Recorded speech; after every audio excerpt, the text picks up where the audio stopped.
Well, indeed, it's a day that I set aside to celebrate those who grow or those who ensure that we get something to eat when we get to our dining table. Yes, tomorrow is Farmers' Day, as we try to celebrate our gallant farmers out there. But as we celebrate this day tomorrow, are there not some critical issues that we need to take a second look at in trying to celebrate this day? In terms of the livelihoods of these farmers out there, the conditions of service, and indeed whether we are doing the things right to ensure that and all year round we have enough food to feed ourselves and even export. Well, this day is being celebrated, that is tomorrow, at a time when there's talk about glut. What has caused this glut? And is it a glut that has been caused by overproduction, or rather more of export issues?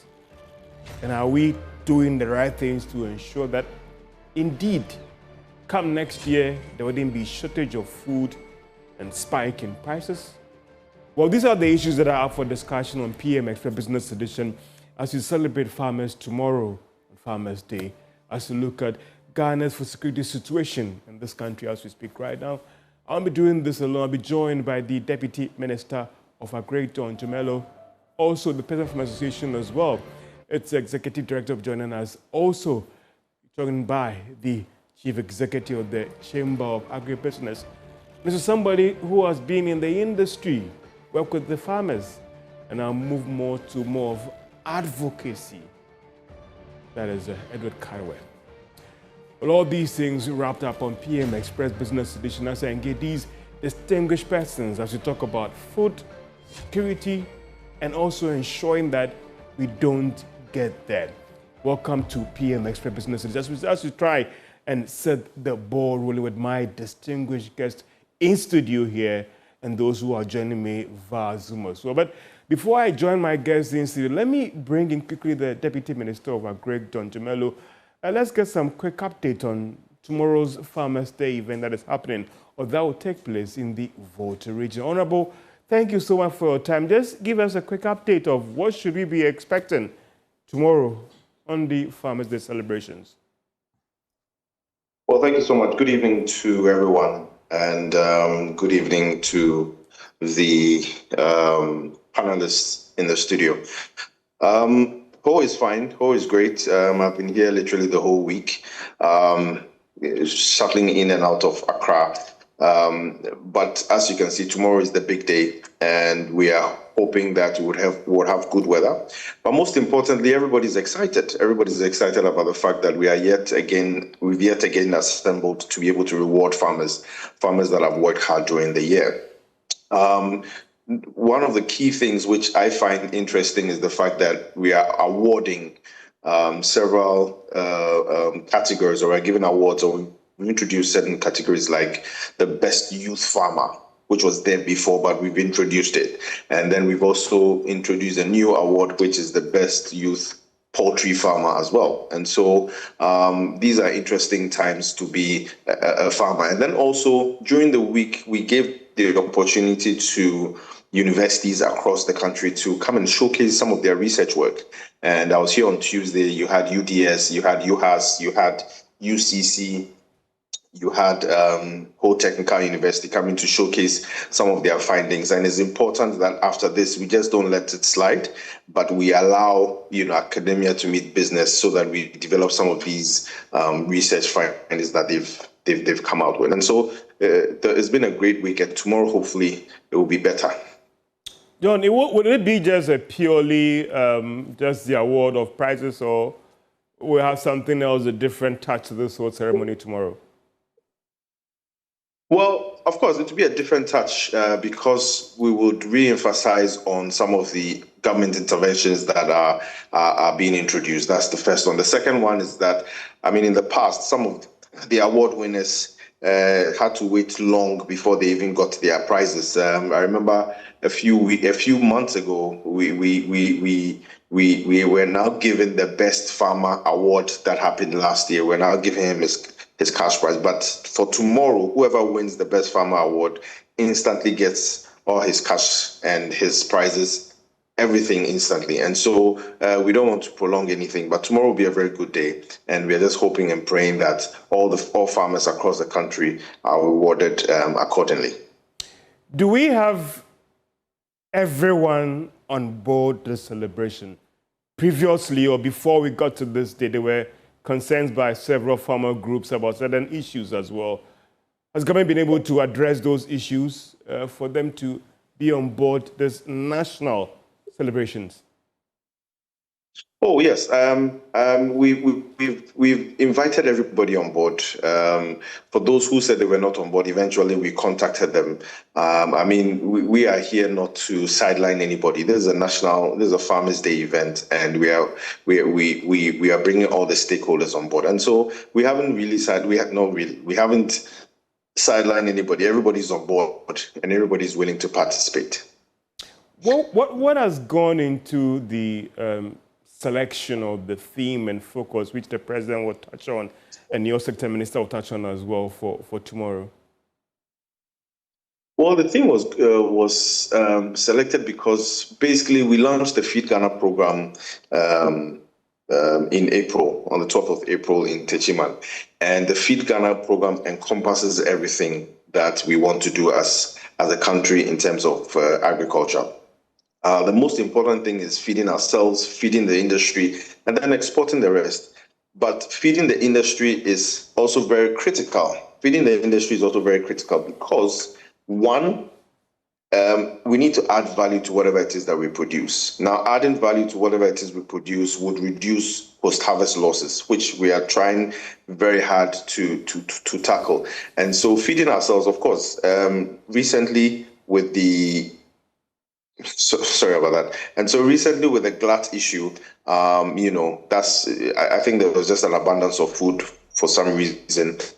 And so now the main focus is processing it, feeding the industry, and then exporting the rest. And so I think everything is on course. Honorable, I'll get back to you about the bit about what is being done in details about the glut issue. But let me bring in my guest instead, and I'm going to come back to you quickly. I mean, Mr. Karewe, of course, and then agribusiness, Ms. Mark. Sorry, let me first start with you, Mr. Karewe. I mean, as we speak right now, what is the current state of the industry? I mean, we heard about the glut issue, and I'll get back to the Deputy Minister of Agric about what is being done. But from the side of the producers, the workers, those who are working with these agric persons as well, what is the current state of the industry as we speak right now? Yeah, good evening, George, and then good evening to those who are listening to us and watching us. I think this is an important moment for farmers to be recognized.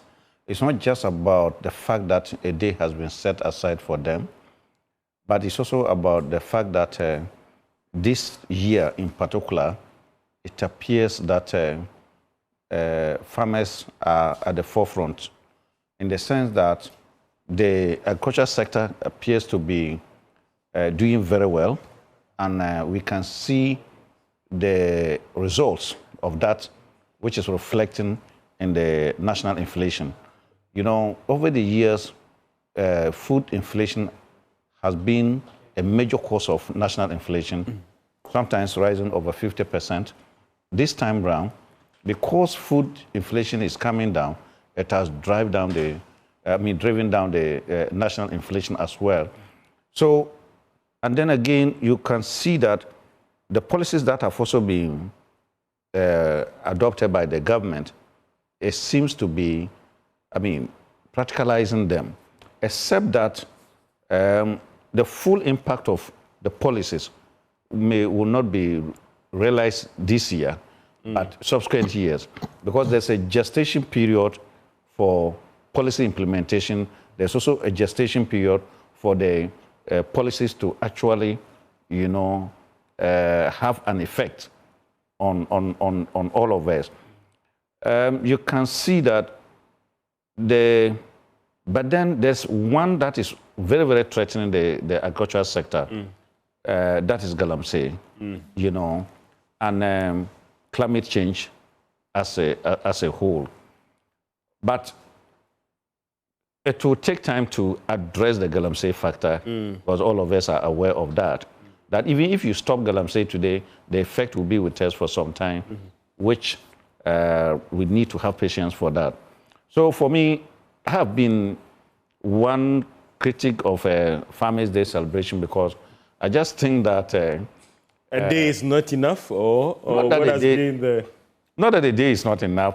I think that, you see, we do less for farmers and wait until one day we honor them. Now, when we honor them after that, they are unable to produce because we don't support them much. Because when I'm saying this, I'm not only looking at it from policy point of view. Otherwise, people will take me on that there have been very good policies in the past, which I acknowledge as well, like planting for food and jobs. But the challenge that we had with that is that if you are to provide them with free fertilizers and so on, and at the end of the day, they don't get the fertilizers, then of course that is a bigger problem for me, in the sense that the state has incurred costs, and yet the inputs do not get to the farmers. That is not the same as what we have now. Almost the industry appear to have collapsed. Poultry has collapsed by 2003. About 70% of poultry farms have collapsed, and those who existed were producing not more than 50% of their capacity. Now that is going to be a resurrection. But I see that in implementing policies of this nature, you will see some hindrances. And one of them is this. Today we have a glut, particularly for the rice industry. I believe that moving into 2026... There's tomatoes and others. And yeah, the tomato question, it would also still need time to deal with. Okay. I'm saying this because I have engaged in tomato farming, I've engaged in rice farming, soybean farming, maize farming, and then other farms, like oil palm, rubber, and the rest. So I know how each of them is. Tomato, we need time to think through tomato production and how to address it. So if someone thinks that we can use this short period to address the tomato challenge, that may not happen now. I'll be coming back to get more suggestions from you and ask the Honourable Minister, Deputy Minister, to listen to us as well. Mr. Morrison, I mean, you are in the value addition agribusiness. Could I say that it's an interesting time for you because you have enough to work on in terms of value addition? Or, George, hold on with your excitement because of the glut issue, if I can say that. Well, George, thank you very much. And let me say a very good evening to all the cherished viewers, and also send a word of celebrative mood to all farmers and agribusiness sector players in the country. Let me say that this is not a moment of joy for us as a country, for us as industry players, because there are livelihoods out there who are losing their livelihoods as a result of the current glut issue. Let me be clear here. This glut issue wasn't created as a result of any prudent strategy or policy over the past years. It was purely a political move. And I think that as a country, this must be a lesson. We must never allow this situation to happen again. And we must find ways to resolve this issue. Now, let me avail the minds of listeners and viewers and industry players to the reality of the situation. When we had a long drought spell last year, we were in this studio and we made it clear that government must go to the field, mapped out sectors field by field where we are able to retrieve our losses, and let's actually put data in place of how much losses we are able to make on the field. You remember the parliament gave a lot of money to the then minister. That those monies were now used to import fertilizers and seeds and also grains. In the same vein, the World Bank also gave the then government about $130 million, which was also used to import. a lot of maize and rice. Now, as a country, we consume 3.2 million metric tons of maize annually. And our production capacity is about 2.4, so leaving a gap of sometimes 900,000 to 1 million. We imported heavily a lot of maize. And you see, this is where I always say that data is critical. We did not take into consideration how much farmers were able to retrieve from the long drought spell. So we did not also take into consideration all the permits and licenses being given to importers, when they should import and when they can import. This year, though farmers, and let me also add that there was a grains legislative instrument on export ban. Yeah. And that was also extended. So what happened was that farmers couldn't export or couldn't sell out of the country soya, and that LI was actually meant for soya, but it was applied to both maize and rice. Now, what happened was that since government did not take stock of what was available in country and what was yet to be harvested in the field, because we do not have a commodity stock register. So you see, these were some of the things we proposed, right? Now, government gave a fiat import license. People imported this year at the time harvest was just right at our doorsteps. So cheap produce came in for the maize. We're talking about from July to August.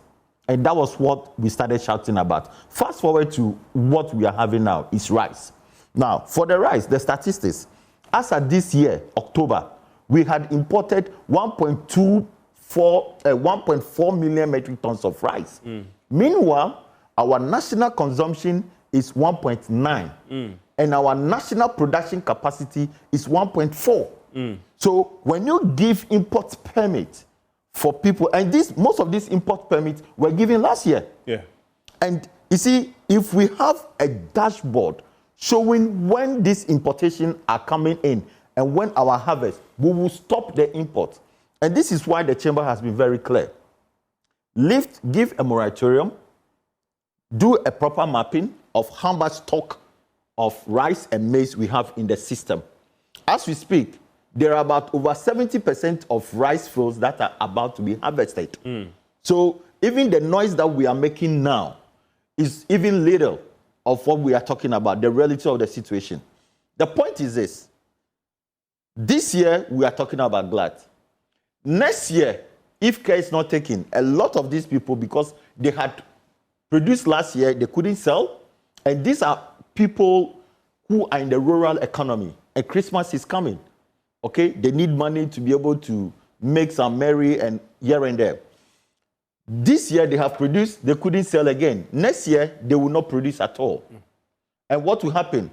Now we'll push ourselves to the boundary, food prices will go up. And we can't import ourselves out of the situation. We need a guarantee market. We need a price stabilization system. We need a system that works such that the public procurement system will focus on driving strategic procurement of this produce so far in the rural areas. And let me say that as a chamber, we have been very much enthused about the way buffer stock has gone with its procurement, especially with regards to the 100 million that was given to them in the first tranche. Now, what we are saying is much clearer. You can see the all intent of His Excellency the President to deliver on his mandate for the agriculture sector. And one thing he said, and I love so much, is let us find a way to make food cheaper. Okay? And this is exactly what is happening, but this is not a strategic way of making food cheaper at the expense of the poor farmer. And I'll come back to you about making the food cheaper, but let me get back onto Zoom and get to the Deputy Minister of Agri, John Seto Jomelo. Honorable, what does government make of the current glut issue as we speak right now? Well, you know, when you look at the glut issue, it's either you look at the glass half empty or half full. But we have been very optimistic. we have always said that at least there is abundance of food. A lot of farmers have produced.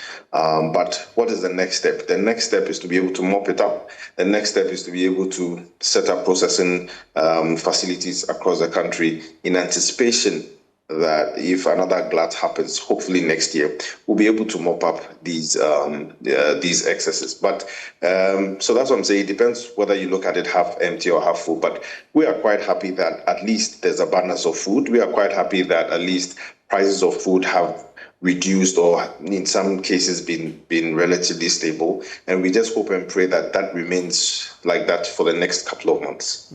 What is the current state of the buffer stock moving onto the market to try and buy, if I could use in layman's term, the excess? The last time I remember that the president gave an instruction for some monies to be released to the company. Have the buffer stock companies started going on ground to start with the purchase of the excess of this grains and food on the market? Well, first and foremost, I think it will be important to thank, His Excellency John Mahama for, instructing that these monies should be released, most especially to the buffer stock. And so, as we all know, 100 million was released. Another 200 was also hopefully released as well for the buffer stock. And so it is important to note that, yes, the buffer stock has indeed started getting onto the ground to be able to mop up the excesses. But I think, to my understanding, there are more excesses than, the money can buy. But I think all in all, we are hoping and praying that hopefully more money will be released for us to be able to mop up the excesses. But I think it's also important to know that, yes, there's been some effort by the buffer stock to be able to mop up some of these grains on the market. I mean, one word you used was hopefully. Mr. Devon, someone say you're Deputy Minister over Greg. Should we hope against hope here, or certain pushes are being downward? The finance minister and the rest who matter to ensure that the money is coming on time, because the fact that we don't have a good storage system, and I'll come to you on that one, time is not on your side in trying to move quickly to do these purchases on the market and on the farm gates. Well, the reason why I use the word hopefully, because I've not been briefed as to whether indeed the money has been released. But what we do know is that the president instructed the Minister of Finance to do the needful. And so that's why I use the word hopefully. And so I'm sure in the coming days, I'll be able to get a proper brief on whether indeed the money has been released. But that notwithstanding, whether it's been released or not, I do know that the buffer stock is actually on the field mopping up, the excesses in anticipation of the release of the funds. How is this then being well targeted? Because it appears that in every area, and I stand to be educated from your side, being the sector minister, deputy sector minister, in terms of the grains, the roots, the foodstuffs, the tomatoes. How are these mopping up being targeted to ensure that every sector gets a share in trying to do in the mop-up?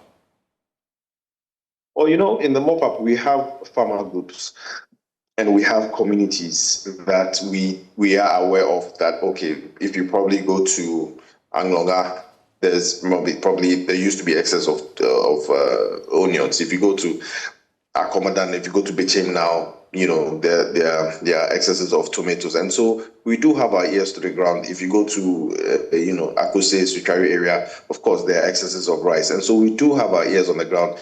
And so when we are mopping up, we do know the areas to go to. Example, if you go to Asuchari or Akuse area, we know that there are a lot of rice farmers there that have a lot of grains that are being stored. And so when we want to mop it up, of course, if it's rice, we go there, and we go to some parts of the north as well. So we are really doing targeting the major farming areas across the country to be able to mop the food items up.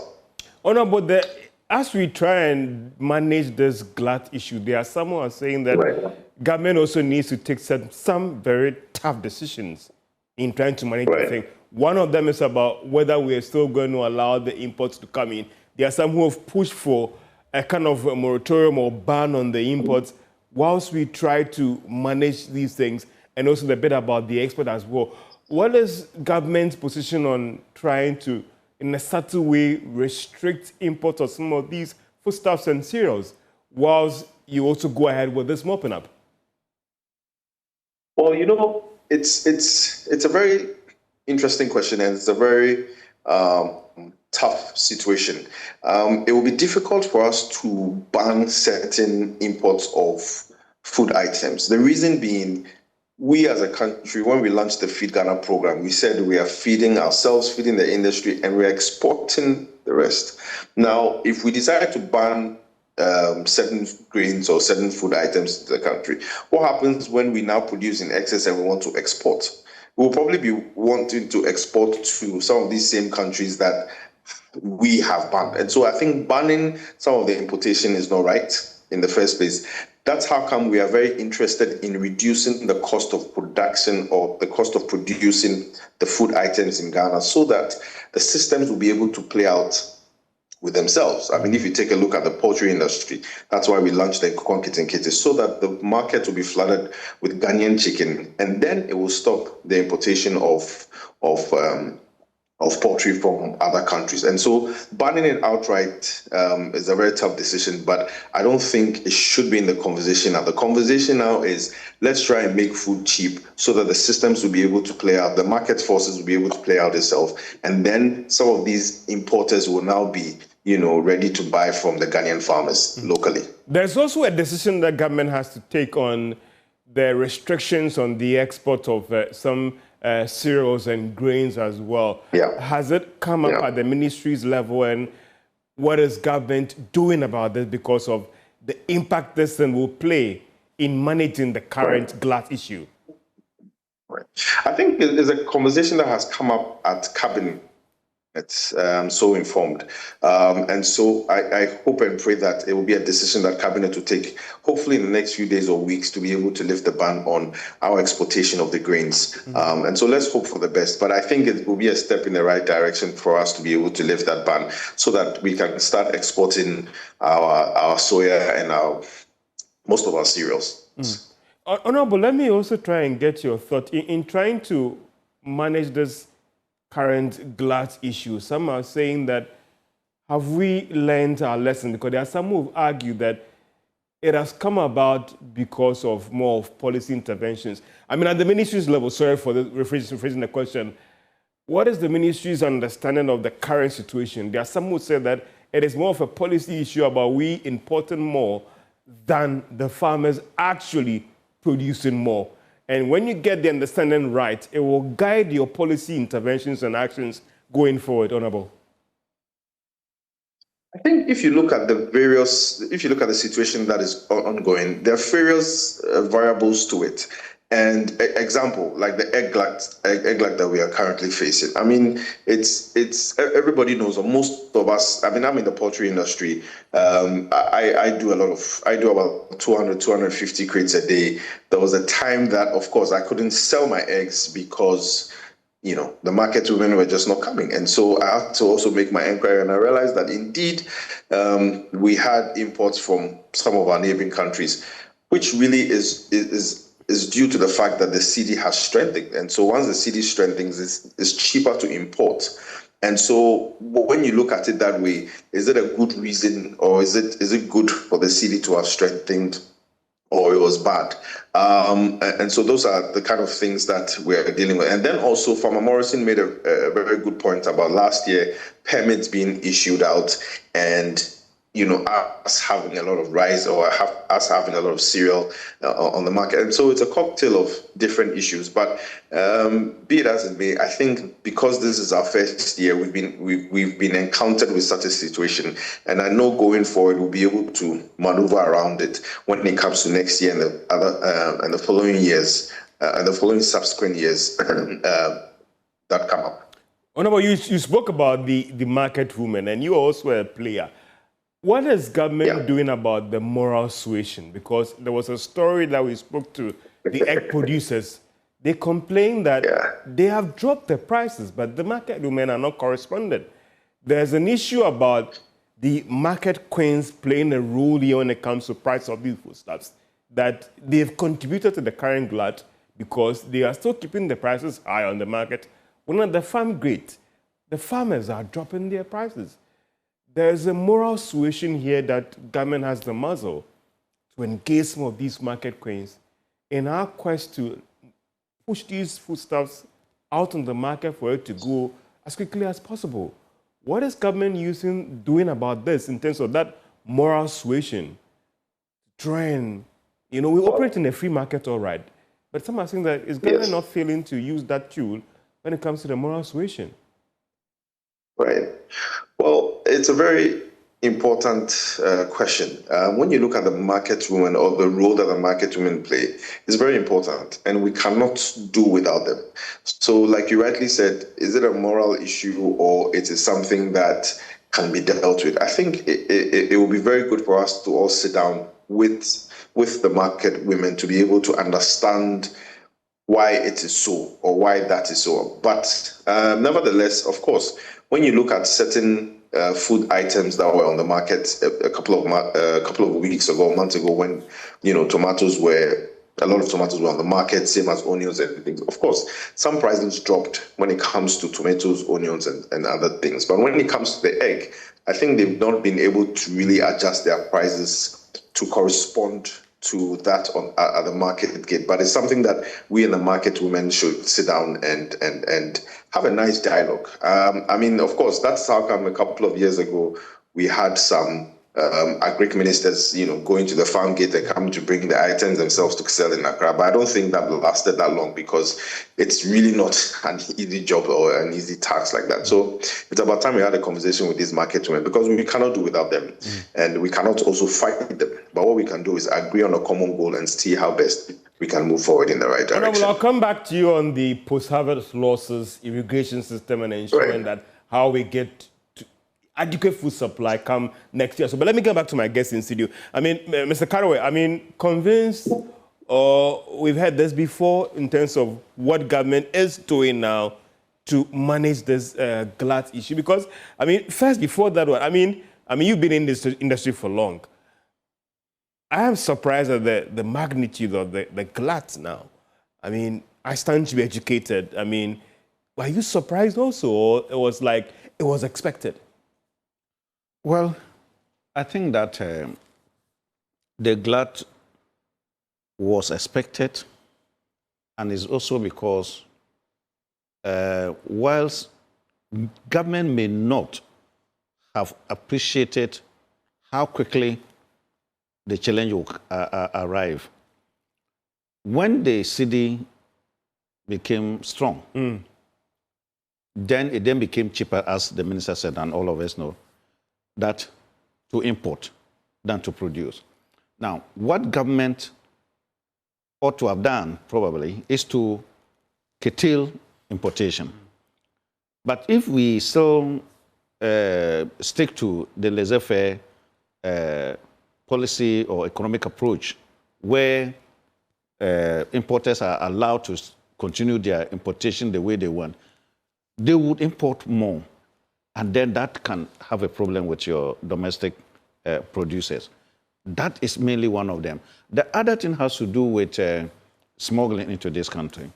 There's so much smuggling of rice and those foodstuffs into this country. But this has been an age-old problem. Why are we not getting around this? I'll come back to the minister now, because yes, even the beverage firms and all the others are complaining bitterly about this. Yes, it's because it's a huge problem.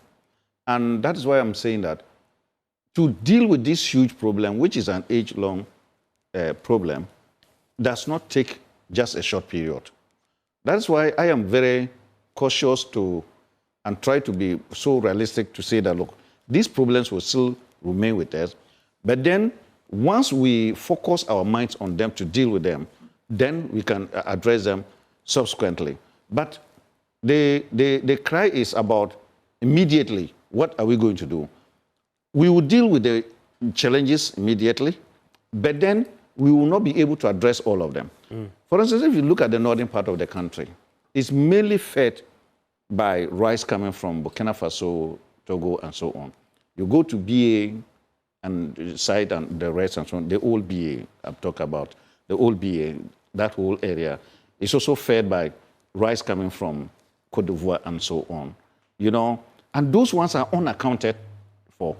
So even though you may see even imports, given the official imports that pass through our official channels and they are recorded, that alone could not have caused so much havoc, you know, to the domestic market. But because of the unaccounted for, The smuggling. which comes in, you know, I know when you're a policy maker or a government official, you will be dealing with data. Official records. And you are dealing with official records as the basis for your policy formulation. Then your policy formulation will be undermined by the unaccounted for, you know, developments. And we all know that smuggling is a huge thing. Not only rice and the rest, even to cocoa products and matters that we ought not to be importing from the other countries. So now, to be fair to government and to be fair to the policymakers and those who manage our economy, is to say that it's still too short a time to be able to address all these matters. That is why my tone is quite measured, because I know what it means. Because you need to address these things in subsequent years. So for now, if you listen to the minister, and even also, if you also listen to the budget, which they provided 200 million as an addition, certainly it is inadequate. But you also have to appreciate that resources are not all that. Mr. Karis, I say the time is not on our side. I mean, whilst government tries to take steps to deal with these things, there are livelihoods out there that are being destroyed. There are people who've gone for loans from banks to invest in, including you. And when the time is due to pay, the banks will not say that, oh, government is doing its best, government is working on that. You see, they don't care. You see, there is a Ghanaian saying, and comes from the north, that if you have a bowl of grain, and it pours down, you cannot collect everything. No one should have the illusion that as we have experienced the glut, we will be able to address it completely. We will not be able to address it completely. We should be able to address it substantially. It is not a pleasant thing, but that is just the reality. But what we need to have and give to people is the hope that subsequently we are putting in measures that would address these challenges in the future substantially. When we do that, then we are creating the hope. And that's why sometimes you always say that, are we hoping against hope? No. For now, we are hoping in favor of hope. Let me put it that way. So we all need to appreciate that. Otherwise, if we take agricultural production and all the things from agricultural value chain, there are gestation periods, lines, which you cannot bypass. You must allow it to. Now, the point about next year, are farmers still going to engage in production as they've done this year? And I'll be coming to that about next year, but let me quickly bring in Mr. Morrison as well. Encouraged by government's approach in dealing with this thing, or they can do better? Well, I think that we need to understand the situation in which the government finds itself right now, and at the time they came into power. 4 years is such a short term. Government came to power to be able to solve some of the promises they made to the people out there for which they were voted for. So they had to zoom directly into what they have to do while also take stock in. But I want to say that, like my very good brother said, Farmer John, the deputy. He's still a farmer, don't Yes. He's still a proud farmer, and we are very proud of him because he's one of the first of its kind we've had. Now, what we need to be clear as a country, and I hope, George, you're going to give me time, okay? Because we are here. If you want time, then I quickly need to do a quick commercial break. I promise you. Then I'll come back. And Honorable, I beg you also have to hold on. We'll take a quick break. This is PM Express, a business leaders to look at food, sustainable, and we'll call it food security issues. And as we celebrate Farmers' Day, that is tomorrow. We'll be right back after this break. Welcome back. Welcome back to PM Express Business Edition. Sometimes it's interesting what goes on off record in terms of discussions and arguments and all the rest. And well, we are back on air again. This is PM Express Business Edition, engaging the Deputy Minister of Agri, John Jomelo, who is joining us live from the Volta region, where the National Farmers' Day celebration will be held tomorrow. And also in studio here, joined by Edward Carowe and also Sir Morrison, the Chamber of Agribusiness. And Sir Morrison, you were making a point before we went on break, and I was trying to get your point quickly about whether you're satisfied with what government is doing to address the glut issue, or they can do more. Yes. So I hope you're going to give me more time, because I'm very... So go ahead. The more you ask, that takes your time as well. We need to be very clear here. Agriculture sector is a long-term investment sector. You need to develop a long-term strategy and come up with a medium to short term. Now, if you're talking about horticulture, which is, let me take 3 crops out of it and look at the vegetables, that you can do short term. But in terms of long term, looking at infrastructure to open up the industry, the roads, commodity systems, okay, put it in sustainable power and others, it requires long-term investment and long-term policies. These are areas where you'll be able to bring in investors, because they'll look at the long-term strategy. Now, let's be clear here. What we have in the past or now as a country is 4 years for every government. The first 1 year actually is not a position where they begin to roll out a long-term strategy. Most of these are short-term. And so you will not be able to address most of the issues. By the time you get to your 3rd year, you are going to another elections. So virtually, you only have 2 years. 1 year to kind of do an introductory system, the last year, you are going to election. What I think we should be doing as a country is to put in the long-term strategies that clearly everybody is aware of, both investors, the active players, stakeholders, private sector, and all that are clear. Now, as a country, I think that we haven't helped ourselves so much, because we have not developed a robust agriculture sector information system. Now, look, we always pride ourselves with how the United States Department for Agriculture, they have a global agriculture information network. They have built a system that informs on robust data and how they can be able to reduce importation by using one trade tool, or how they can increase their exports, because they have the data that is informing that decision. How do we take decisions here in Ghana on when, how, and quantity-wise of import, and what time should this import arrive, so that it does not affect farmers who have produced and about to harvest? Okay, what system is informing us? How do we also take decisions in areas of glut, in times of drought, in times of other challenges?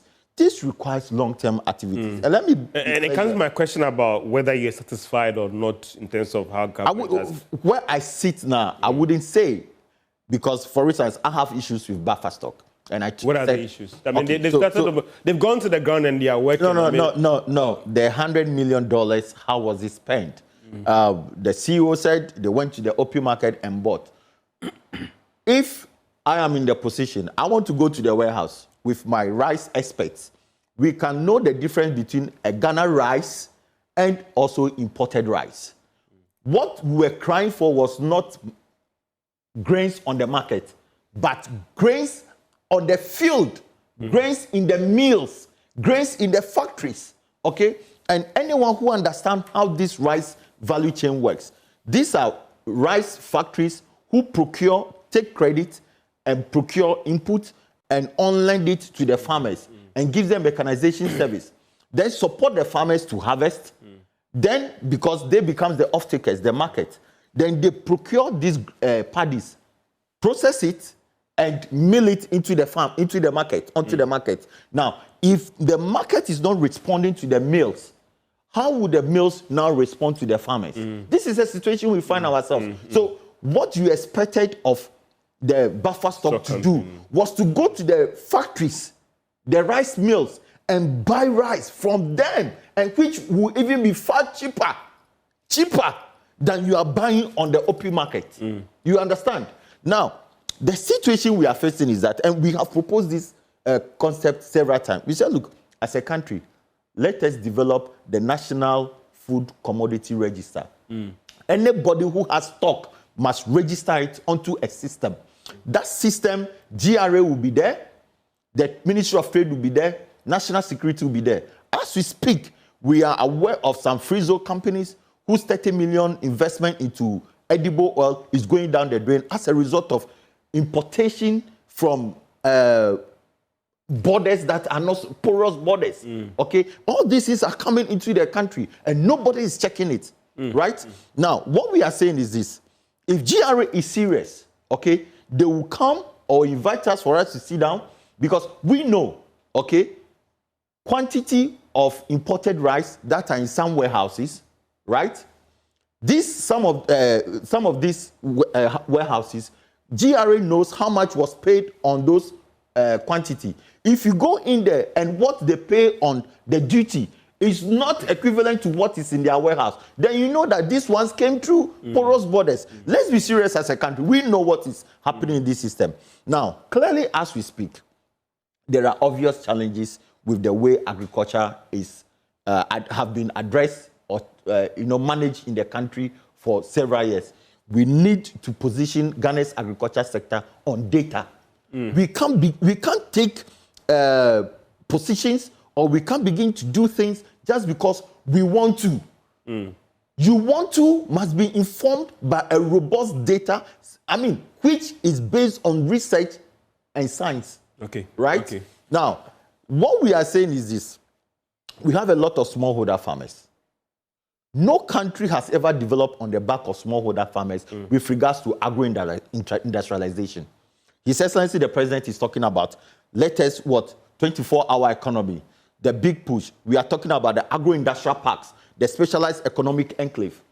You will need large-scale production to reduce the wastage, to be able to feed these factories so that product that comes out of these factories will be competitive on the market.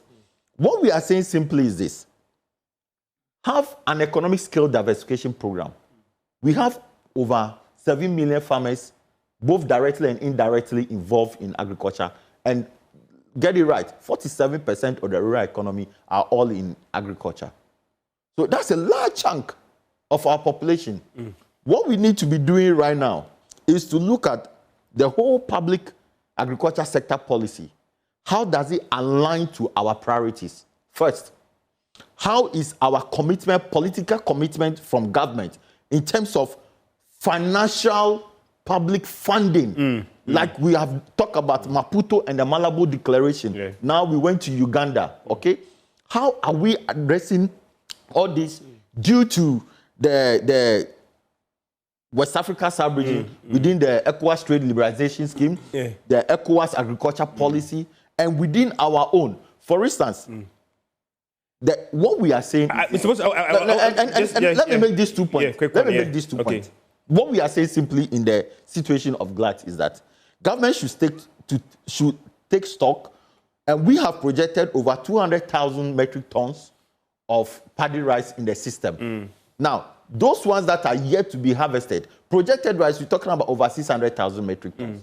Now, Nigeria used to come in and mop. What we are saying is that take stock of actual milled rice we have in the system and take stock of the paddies. Then lift a 3-month moratorium on export, okay, while you are able to contain what we have. While you are doing that, block the leakages, put in another 3 months moratorium on import. Because we don't want to and that will go a long way to address that problem. Because we don't want to destroy our production system. We need to sustain and strengthen it. I want to fast forward and come back to the issue about the security going into next year as well. But before I get back to you, let me bring in the Deputy Minister of Agri. Honorable, first, there's been concern from my panel in studio here about smuggling, both from the Agri Business Chamber and then Eric Caraway as well. What is government doing about it? I think this is nothing new to government. I think from Morrison made has made very salient points, and it must be commended. It must be commended.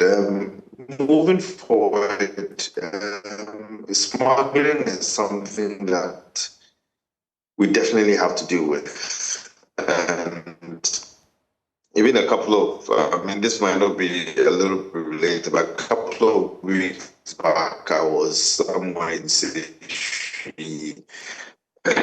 areas there, looking into the smuggling of cocoa, but in this case, Honorable, we'd like to let you reconnect again. Listen, there's a challenge in there, but let's move forward to next year, Mr. Caraway. I mean, there are some who have said that we've heard this before. There's abundance of food during the harvest season. We get into March, and then there's shortfall supplies again. Do you think that we have learned our lessons to ensure that going into next year, we may not be hit with huge shortages and spike in prices of food and other stuff? We had this discussion before, Mr. Caraway. Yeah, well, I think that what has happened in the past can happen again. Unless you take steps. So going into next year, depending on how we manage this glut, we can experience a spike in prices. For instance, we must take this lifting of the ban on exports. We need to treat it very in a manner that it does not come back to hurt us. Because you see, in 2021, the data, that maize production had gone up by 110%. Rice production has also gone up by nearly 50% over 2019 production. Meanwhile, in 2019, there was a glut in rice production. Okay. 2019, there was a glut in rice production. Then come 2020, the volumes of the glut went up by 50%, nearly 50% in 2020. The maize production, which was good in 2019, by 2020, it went up by 110%. Then 3 months down the line, there was no maize in the system.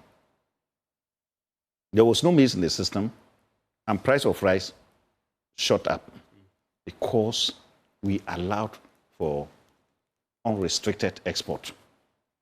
Government then came out to explain that it was because of export. So I'm also saying that if we don't take care, there could also be excessive export. And so if you open up the export, you need to also control it. If you don't control it in a certain way, within 3 months, then you don't have food again. But what we need to do to address the food shortage, and yet it will be within, is to do this. One, we have a number of the school feeding program. That's a huge consumption area. But you see, it was not properly implemented. We don't need to reinvent the wheel. We just need to make sure that they source their produce from within the country. This has to do with a government policy and insisting on that. That is what I'm saying. So you see, your local produce is used to feed your own people. You see, you don't necessarily need foreign exchange to bring in food to feed them. So you are addressing the problem and at the same time feeding your people. But if you allow for export and you don't control the export, certainly there must be export, but you need to control it. If you don't control it, and given the experiences we've had in the past, same can occur in 2026. You open up, and then within 3 months, there's so the fear is that we could get back again. Let me bring you in, Mr. to look at the bit about the intermediaries and the market queens and all the rest. Yeah. Because we have done stories here at Joy where the producers did complain that we have tried to step down the prices to move some of these goods, but the market women or the market queens were not correspondent. How do we deal with the issue about the price in also trying to move some of these foodstuffs on the market? Mr. Morrison, yes. Before I address that issue, my brother made a statement. I want to make a short comment about that. Yeah. When you export, let's not forget, more than 90% of all our inputs are imported. You understand? The fertilizers, the seeds, the agrochemicals, we import all of them. When we produce here and we don't export in a way that we are able to balance the books, what will happen is that our system will become an import-driven system for production, and our price stabilization in terms of the cost of bringing food down will not be realized. Okay. You understand? Now, what we need to do is purely price stabilization and market guarantee. The systems that needs to be set in place to be able to mitigate the issues of the retailers, the middlemen, and all that. Look, before you even bring... And it comes back to my question again about what can be done about the middlemen. I was just going to paint the picture for you, what the middlemen go through to bring food. Because of the smallholder initiatives, they hire a truck, they move from town to town, they aggregate before finally bringing the goods down. And it's a value chain. The market have its own value chain and its own forces. What we need to do is to look at how do we institute price stabilization measures in the market and buffer stock. And that's why I believe in the old Kwame Nkrumah system, the Ghana Food Corporation, where they are able to introduce these products into the market, and the market forces are supposed or are moved to bring their own prices down to be able to go even across board. This is what you do as part of food security intelligence initiative. You set up people in the market, procure produce for them, and while they are selling cheaper and lower, others will sell at the same price with them. But when you allow the market forces to have a capitalist system. We have a free economy, and that's why you're talking about the moral switch, because you have a free economy, but you see, when you look at some of the prices, you realize that it's purely exploitation. Yes. There was somebody who did a comparison on the internet that talked about how somebody bought coconut for 1 cedi, and I know you've seen that as well. And just moving that product from the central region just to the person doesn't understand. The person who loads the truck, listen, the person who loads the truck charges you. Okay. The loader, and that ramps up to that 7 cedi or 10 cedi for that coconut. He charges 50 pesos loading, and you are offloading. You have hired the truck, and you are paying fuel, and you are moving from one place. You see, the people from who 1 see, cedi look, to 10 cedi. Don't listen to social media. Social media. I'm not listening to social media. I'm listening to a concern being expressed about how they are concerned about their pockets, but we are concerned about what is happening. Yeah. And that is what we need to solve. Yeah. Okay? If there is a look, let me give you a short painting. I understand, of because I'm saying that how Brazil has done it. Some poultry farmers, do you know that who have complained that in Brazil, they've complained that in Brazil, when they say a smallholder farmer, we're talking about 50 hectares to 250 hectares. Okay, who is a commercial farmer here? The same size we talk about Brazil, it's the same we have for commercial. Now, what we are saying is just. But let's get back to my question about how do we deal with that problem? That's what I'm telling you. Yeah. So what's the way forward on this? Let us increase the agro-industrial parks. Okay, let us use that to mitigate it so that we are not dependent on smallholder farmers. The inefficiencies of smallholder farmers is coming into the market because when you have to aggregate food, you have to move from one town to another town, and you may probably go to 15 towns to get a food truck before you can bring it to the market. And where are you going to put the cost of doing that? You put it on the market because you need to be in profit. What we are saying is clear. Control the borders. Yeah. That is one. Because if we are not bringing cheaper food that are not paying duty, we can be able to invest into agriculture. Okay? Yeah. Now, what you also have to do is there are a lot of post-harvest losses as well. And how do we deal with that? Because I'm put in the cold chain system. Put in the cold chain system. utilize a cheaper energy source to keep the shelf life of this product for a long time. What we also need to do as a country, and most people have not looked at this, we need to now begin to conscientize Ghanaians.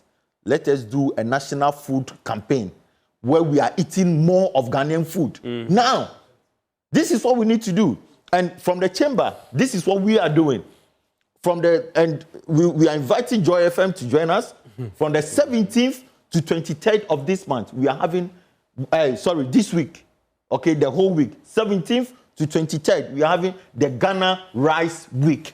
And we are going to donate rice to the presidency, to the ministry, and we are going to do the biggest rice pyramid university. No, we are inviting you said donate to the. What about Joy FM? But let's move because time is not on our side. There's a bit about whether we have learned our lessons and we won't get here again, because there are some people who are worried that, listen, we will come back here again, come next year, and we'll have shortage issues. Look, as at 2019, are we learned our lessons? Lessons have been learned. As at 2019, when we claimed there was a glut, we had borrowed grains from the ECOWAS buffer stock, okay, which we are even yet to pay. Right. What we need to do, lessons have been learned.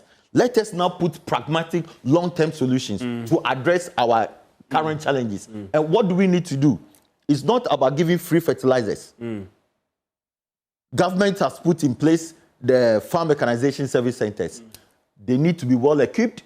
They need to train the right skills to be able to give irrigation for water management, for long year food production. We need to refurbish all the warehouses and to make sure that we have enough harvesters and also dryers so that aflatoxins at the warehouse will be reduced. Post-harvest is amounting to $7 billion annually on our economy. We are importing close to 10 billion worth of food. If we can even reduce post-harvest by 50% and reduce our food importation by 40 or 60, we will be achieving some meaningful strategy. Mr. Kariwa, let me come back. Have we learned our lesson? Because it appears it's a cycle where people who don't even appreciate the industry like me can sit down and sometimes say that I'm afraid that we will come back to this thing in March next year. There's shortage of food, there's a spike, the impact on inflation. Are we doing things that gives you some confidence or some hope against hope? I can use that expression, that even if we get there, the impact will be minimal. Because from what I hear from all of you here, there are underlying deep concerns in this industry. And there are some of these, your members and even farmers, who think that, listen, we don't even need a Farmers' Day because governments upon governments have failed to deal with underlying deep issues in the industry. Well, the point about whether we'll come back or not, history repeats itself, but it is only very few people who are very strategic that do not allow history to repeat itself. More importantly, when that repetition is negative to your interest, you prevent repetition of history that does not further your interest. So as a country, we just need to make sure that we do not allow some of these things to occur. And I'm saying that our policies as we have them today, it is to ensure that we implement them. You see, one of our problems is that it appears Ghana lacks managerial skills. We just lack it because we don't know how to manage. But you guys in your own small way are doing perfect work. Yes, but I'm talking about... Are you guys shying away from helping the national level? Ghana. I'm talking about Ghana. And you see, when I say Ghana here, I also mean that people are efficient in their own individual business. Collectively, as a nation, we are not. Now, we are not because the policies that we are talking about, do they implement them to the letter? Do they implement them to specification? We don't do that. Now, but I have the hope because, one, if we are growing the industrial parks, we are talking about the Nkoko and Keti, and we ensure that it is done. You see? And that's what I'm saying, that we need to manage and ensure that the policy objectives are realized. And we should measure our success based on the outcomes rather than our intentions. We shouldn't stop at intention. In fact, intention should be the least that we should celebrate about. We should be celebrating the outcomes. When I'm saying that to go into the future and to succeed is for us to realize that, look, we are no more going to use any other measure apart from outcomes. Now, so all public officials and anybody who is involved in the implementation, you are not going to be recorded based on your effort. We like to say that we are doing our best. Effort is not what we should be concerned about. It's what are the outcomes. Now, when we do that, we will come to realize that we will be making a lot of gains. And I'm so much happy that if you look at policies put, and then again, we should not attempt as a country to try to produce everything. Specialize in that. We should specialize. That's one.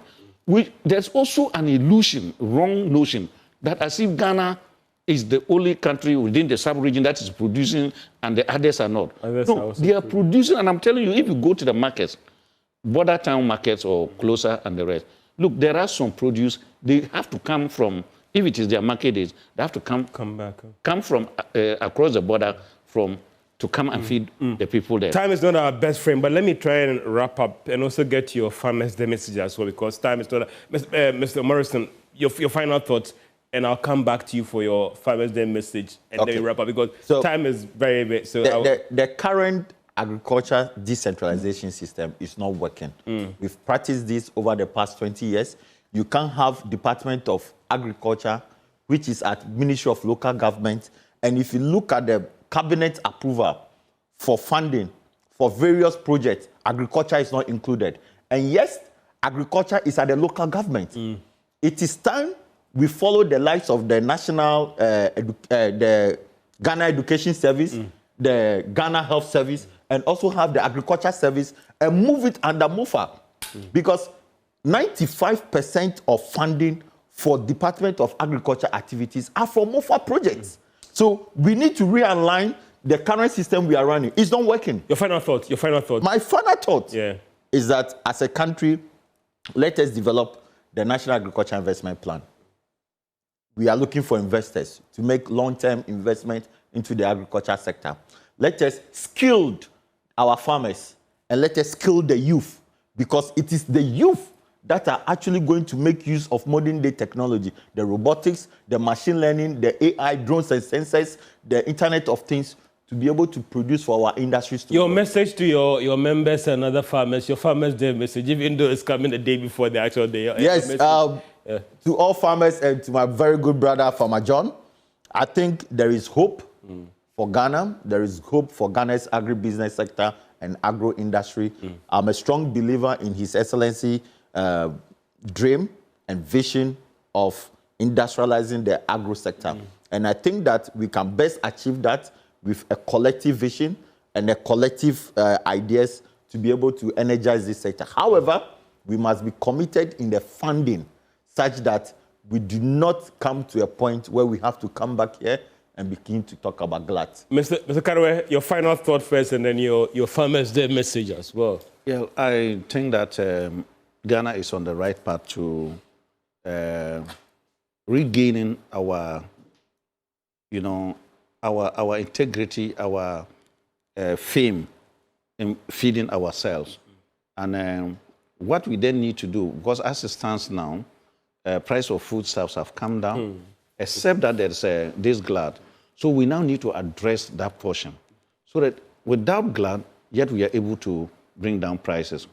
Because the major economic theory, fundamental theory, is that production ends up at the table of the consumer. So the post-harvest losses, we just need to deal with that. And you see, because of the current road network and the big push that is working on the roads, it will go a long way to address the post-harvest losses question. Your Farmers' Day message? Now, as a farmer myself and as son of a farmer, I am a beneficiary of farmers, and to all of us who are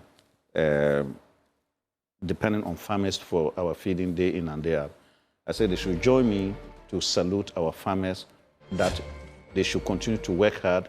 We also pray, and entreat government to focus on agriculture. That is the foundation of our economy. All that we are doing in this country will not lead us to the development we want unless we take agriculture serious. So to the political elite, to the ministers and the rest, we thank them for what they are doing. We are there to support them to achieve for all of us what we dream for. Mr. Edward Carraway, Mr. Anthony Morrison as well. And I know the debate will still go on in your own offices. Farmer Morrison well, in terms of celebrating Farmers Day and what we are doing to improve food security. My name is George Wiafe. You have a great day, and we salute all our farmers out there. You know, you are the reason why we get that balanced diet to eat on our day in our dining halls, and also look fresh and good in all my guests who are in here, and that eggs that they eat and all the rest. Thank you, farmers out there. We do appreciate you. Have a great day.